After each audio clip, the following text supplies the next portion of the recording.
According to the director of the STWR, the principles of neoliberalism are private property. It was just a fancy way for saying all the money is for us and nothing's for you. Market dominance. Market controls the economy and the state isn't involved in anything. Order. They want more police, army, media control so people can screw up their deals. Individualism.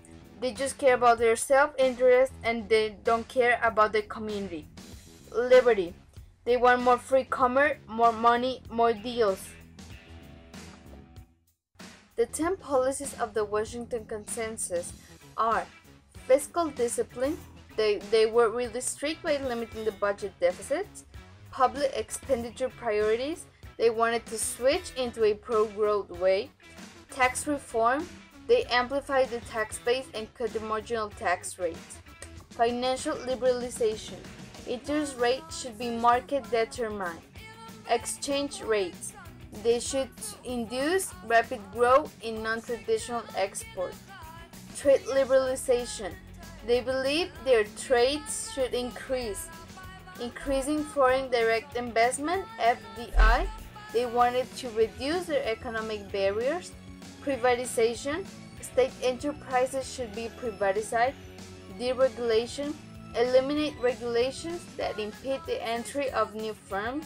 Property rights, IPR, was providing the informal sector with the ability to gain property rights at acceptable cost. Keynesian economists vary of ideas set forth by John Keynes in the General Theory of Employment, Interest and Money and other works intend to provide a theoretical basis for governing full employment policy. While some economists argue that full employment can be restored if wages are allowed to fall to lower levels, Keynesians maintain that employees won't employ workers to produce goods that cannot be sold, because they believe unemployment results from an inefficient demand for goods and services. Keynesianism is considered a demand-side theory that focuses on a share-run economic fluctuation. Keynes argued that investment, which responds to variation in the interest rate and to expectation about the future, is a dynamic factor determining the level of economic activity. Keynesian economists claim that the government can directly influence the demand for goods and services by altering tax policy. Everything started when Salvador Allende won the elections in Chile, and let's say he's got some kind of communist ideas, like nationalize American phone companies. This was taken as a threat to the containment policy by President Nixon. So he went with his CIA friends and he said, hey guys, I don't want him to be the president, but this didn't work. So he decided to affect Chile's economy. After these strikes start on September 11, 1973, General Augusto Pinochet took in his power at the presidential palace. He became dictator by means of fear. He put people in jail, he tortured and murdered everyone who was against the regime. Only 17 years after, Pinochet was overthrown by Patricio Aylwin. In Argentina, on March 24, 1976, a similar free market economy experiment was happening. A military group took down Isabel Perón's government and a junta leader by General Rafael Videla took the power. Economically, the country was losing and people were not happy with this, but the junta used military power and took control of population. People started disappearing because government would kidnap them. Officers in Argentina were taught to torture, disappear, rape, or kill everyone who was against the regime. Even pregnant mothers were just allowed to have their kids only to be murdered after this. A group of mothers and grandmas rebelled against Videla. They wanted their missing kids from Argentina.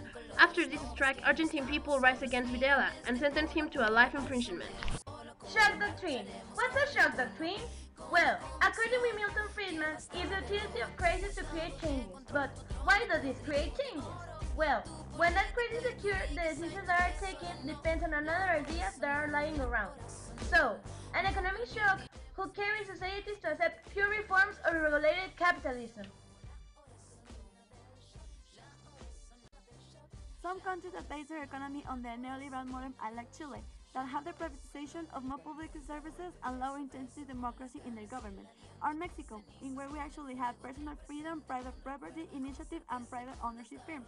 And there's a country with protectionist policies, that are Argentina, with 120 measures that restrict trade or behavior of their companies, and Brazil, that has the 74 measures to protect domestic production. Brazil encourages the own purchase abroad.